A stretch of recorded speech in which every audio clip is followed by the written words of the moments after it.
What's up again, guys? Yeah, it's me, your friendly neighborhood Dovahkiin, and welcome back to Let's Play Divinity Original Sin 2. And before we begin, be sure to hit on the subscribe button for more great videos. Okay, this is what went down in the previous vid.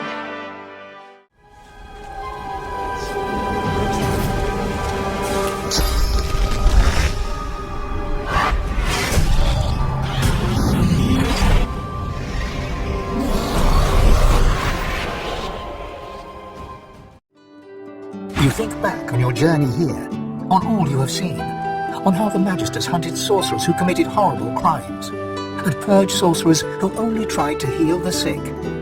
You think of how the Eternals unleashed void-woken horror on the world in an effort to reclaim it.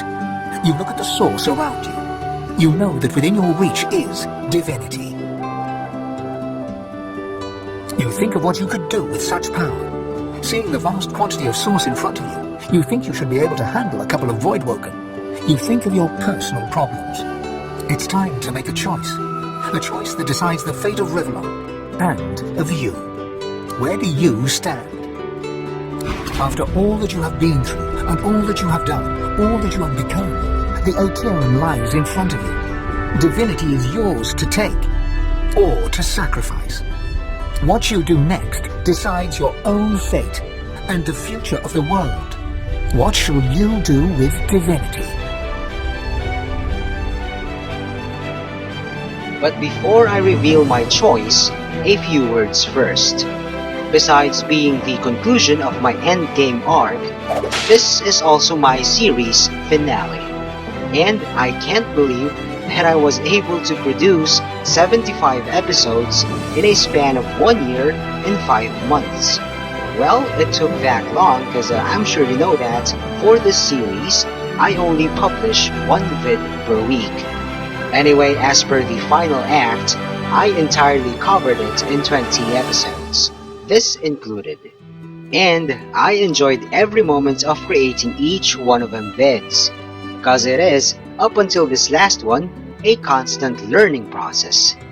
By the way, the previous episode was also a behind the scenes, and I've detailed my processes there. Alright, this is how my choice will be influenced. Back in episode 55, when I was transitioning from Act 3 to 4, I had a meaningful conversation with Melody about her face. Yes, her face. She said to remember it when the time comes for me to decide on divinity, because her face is a symbol of balance. It is what we must achieve in a world of chaos, and the instrument that puts a leash on chaos is power. Power, if wielded well, brings order, but too much of it spells domination and terror, different from chaos, but no better. On a side note, since I'm on the subject of balance, it's the same principle I applied in the beginning, when I planned my squad. I already mentioned this way back in episode 5, in Fane's initial build, that I just want my party to be composed of the core RPG classes: Fighter, Thief, Ranger, and Mage. And of course, I wanted to play as the Mage, so I respect Fane into the Ranger that he is today. And I'm certain you are witness to how balanced, how well-rounded my team is in combat. Okay, before going back to power, chaos, balance, and choices, I just want to be clear that my view is not influenced by the timeline of the franchise and the games under it, such as Beyond Divinity. Let's start with the second choice. If everyone becomes divine, the God King and the Voidwoken will be easily crushed. But what comes after that?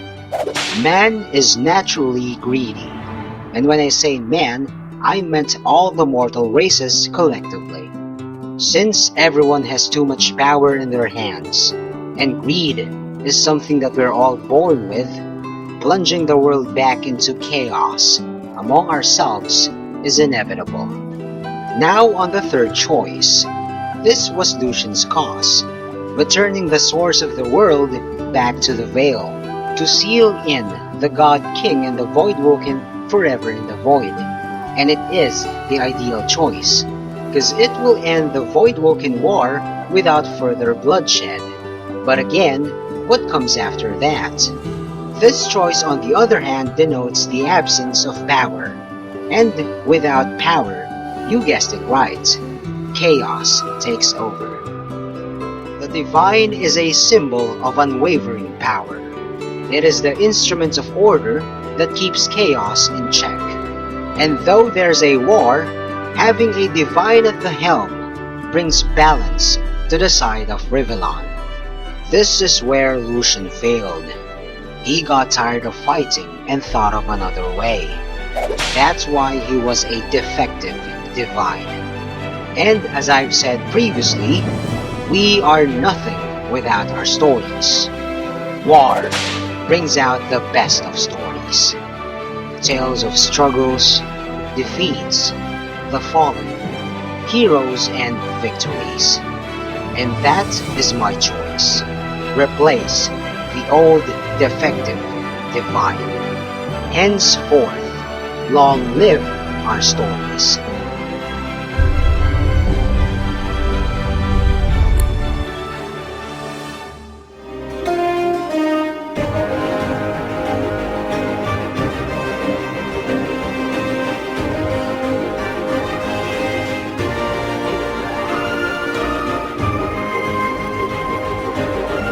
So it ended.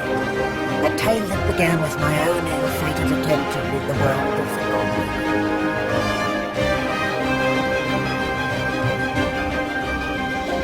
A new divine rose, true heir to the Seven, more powerful than ever, and united Rivellon in its battle against the Void. For across the realm he was loved, worshipped and adored. Humans, lizards, elves and dwarves all rallied to his banner. The great allegiance stood once more, but the war continued. From the depths of the void, the God King still sought to return. As for me, I was freed of the God King's terrible tyranny. I avoided an eternity of pain and suffering. Now I fight for the other side. Now I fight for the divine.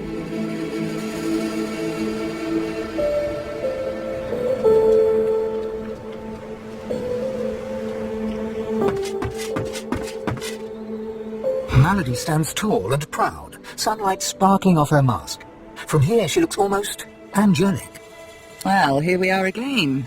You, me, and the ship I've saved from ruin for your personal benefit. I'd say you owe me, but why state the obvious? Get an eyeful, Your Holiness.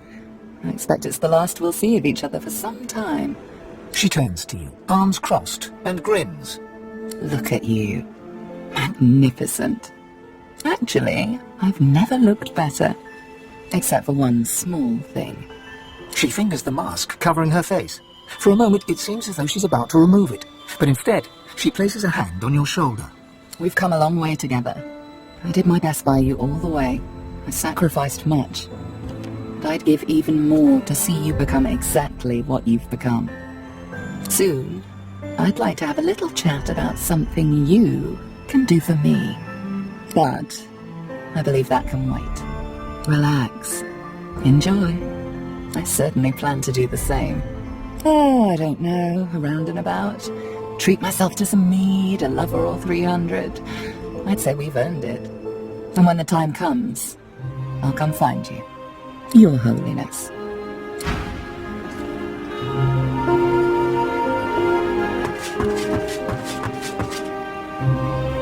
Well, well. Look what the cat dragged in. A god, no less. He smiles at you fondly as he takes you by the hand. You've done us proud. You saved the world, didn't you? No. We were all of us instrumental, but only one walked away with divinity. I'm glad it was you. Home, if you don't mind. After all, I've dragons to raise. I need to teach them to be good boys and girls before they set the entire world on fire. There may be an accident or two along the way. Please don't hold it against them. I do so long to see my palace again. The Forbidden City. The sense of spices and incense. The sound of sitars in far-off rooms.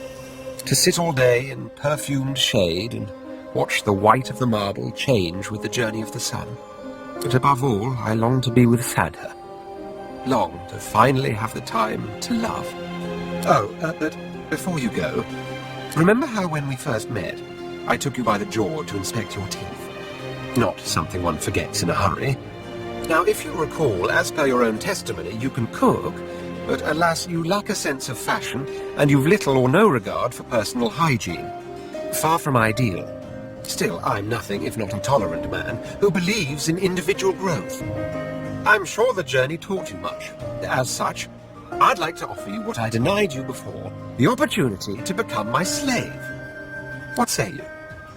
Well, only the best for the Red Prince. Surely you must realize that by now.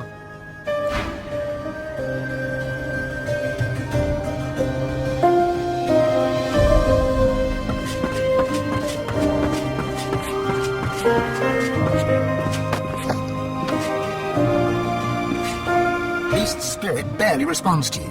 He only sings while brushing his ghostly beard. He says he likes it thick and long and combs it out all dilly-eye-dee. He says he likes it big and strong and combs it out all dilly-eye-dee. He twists and rubs and tweaks the knobs, he strokes and pokes like all the blokes. You see he'll touch it all day long and combs it out all dilly-eye-dee.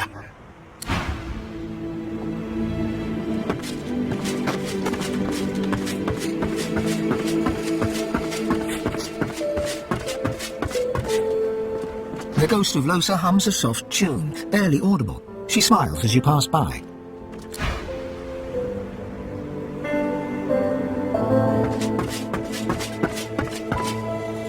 I've never been fond of what the Divine stands for, but I must say, it's rather exciting to say I've been up close and personal with one. Reform my ways. How adorable. No, I'm afraid I cannot escape who I am and what I've done. Her eyes flick down to your mouth. She smiles coyly, then slinks forward to kiss you. Her mouth meets yours and devours you with predatory abandon. Somewhere in the recesses of your mind, you think you hear her voice sigh, "Mine." But then the kiss ends. Something to remember me by, darling.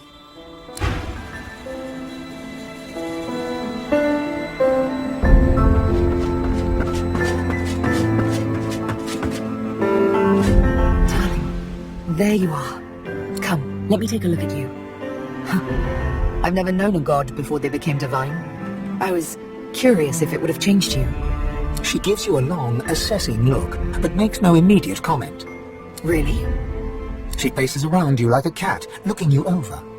Well, you certainly look the same. But there's something in the air around you. It vibrates ever so slightly. There's magic in it. Power. Don't you feel it? Maybe you should give it a bit of time. I imagine it takes almighty power a little while to settle in. I'll serve my people as best I can. I'm theirs now and they are mine. But I won't forget what we shared.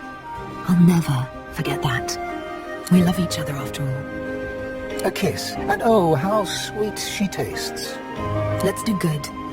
You by yours, me by mine. Together, though oft apart.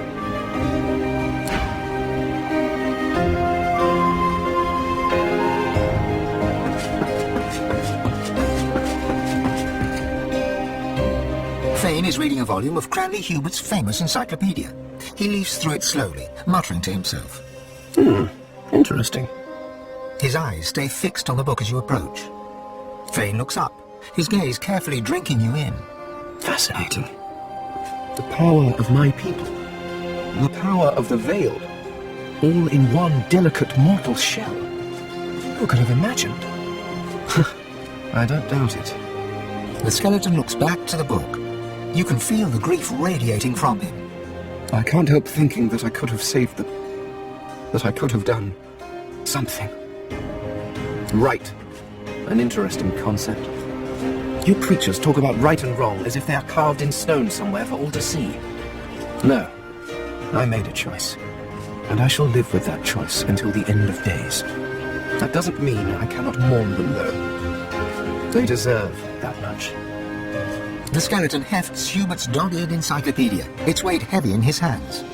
I've been rereading this book, looking over your history once again, poring over every detail with a new perspective, and do you know what? It's shit. Thane tosses the book over his shoulder. It flutters in the air as it sails over the ship's railing and disappears with a faint splash. If you have spent your life staring at a thing, you can write about it with knowledge. You can write about it with love. But it is almost impossible to write about it with wonder. You creatures have spent your lives trudging about this world, and you've grown blind to its miracles. Simply that to see the true beauty of a thing, sometimes you have to look at it as an outsider. As someone with fresh eyes, if you will. Take otters, for example. Energetic, waterproof cats, utterly beautiful creatures. Or octopuses. Did you know they're secretly octopuses? Octopi or octopods? I shall have to look that up. Regardless, the world is filled with absolutely incredible sights. And who better to catalogue them with the awe they deserve than someone seeing them for the first time? Ah, finally. You're right about something. Thane nods curtly and turns away, notebook in hand.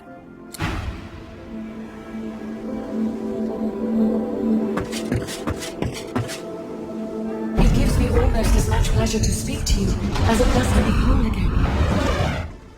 Consider me to be a gift from Melody. My wood was splintered, but my spirit intact. It was a great feat, but given her skill, not a surprising one.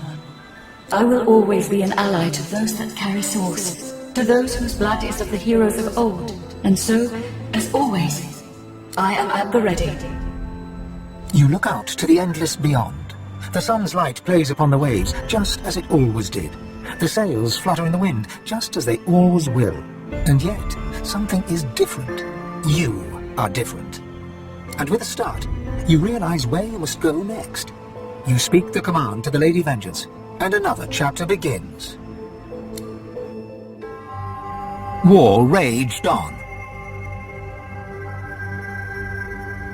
Arcs remained the center of power as the races united behind the Divine. But the Voidwoken attacks continued as they did elsewhere. Arcs would see many more long years of war. The ancient empire of lizards became one of the pillars of the new Divine Alliance. The houses of war and of shadows were particularly useful in a fight against the God King. The Empire used the war to expand its territory. With Justinia dead, the Dwarven Kingdom descended into chaos.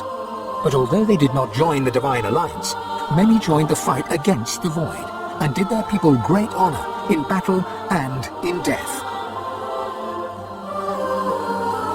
With Lucian gone, the Elves reluctantly rejoined the Divine Alliance. Their place in the war on the Void would entirely depend on the integrity of the new Divine. And on the integrity of the Elven Godwoken who did not ascend. And here and there, across the world, what was left of the Black Ring fought on.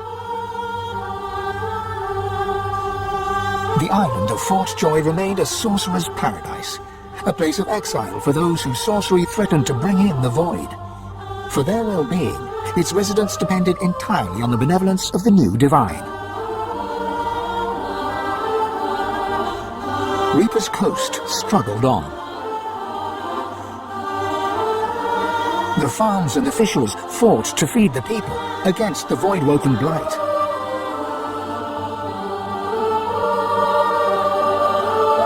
The black pits took fire. The oil there burns still. Driftwood teetered on the edge of starvation until the night the Voidwoken came from the sea. All were killed. This did, however, put an end to the famine. The nameless isle had vanished. Although only open water remained, by instinct ships would steer clear. None of the captains could articulate why. arcs battled on. Young Han grew up a warrior and became one of the Alliance's greatest generals, but even he could not win the war. Almira and Mihaly settled in an abandoned homestead. The locals liked and respected Almira. She never wanted for help, and deals always fell to her favor. Outsiders were often suspicious, but no local would speak against her. With a new divine at the helm, Malady had a powerful ally, but she was in no hurry to call in her favor. After all, it might be the last thing she ever did.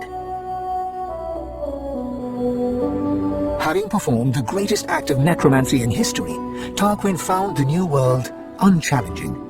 He became obsessed with rumors of another plane of existence. One day he vanished and was never seen again.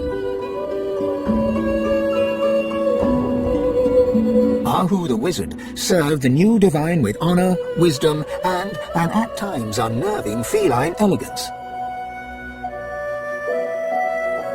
The undead priestess Gratiana remained in her sanctuary, happy to wait for the war to pass. She was troubled only by the silence of her goddess. Jehan the demon hunter never stopped hunting for demons. Sahala sought to strengthen the Elven alliance with the new divine.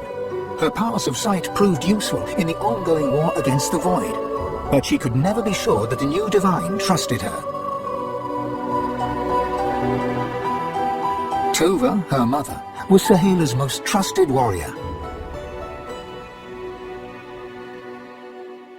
Fane travelled Rivellon, notebook in hand, recording the wonders he discovered. He kept a socket peeled for signs of the Eternals, hoping to find the wife he'd lost. He's still looking.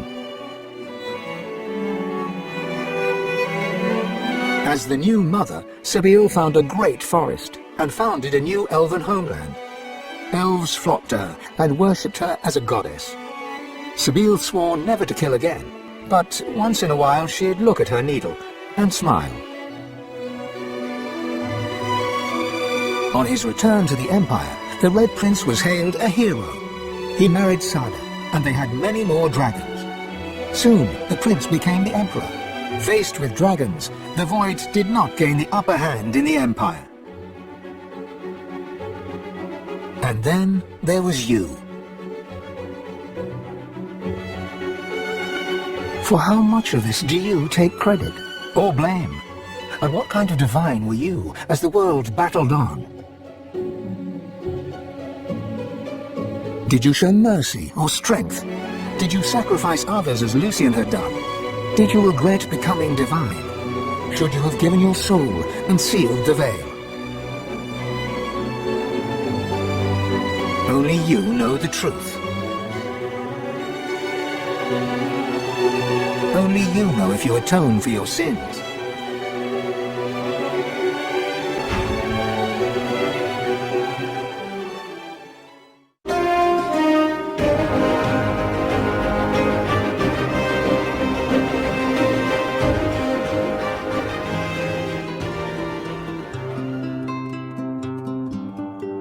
I just want to thank Larian Studios for yet another unforgettable gaming experience, and I wish them all the best on developing Baldur's Gate 3, and I hope it's gonna be better than this one. And if I find time when it comes out, I'd certainly do a series on it as well. As for you guys, bros, who have been my fervent viewers, thank you so much for supporting the series. You kept me going. Couldn't have finished it without you. And that is all there is for now. Thanks for watching. Also check out other videos from Sabbath Clan Philippines, and don't forget to subscribe. See you on my next series, guys. Peace out, ya.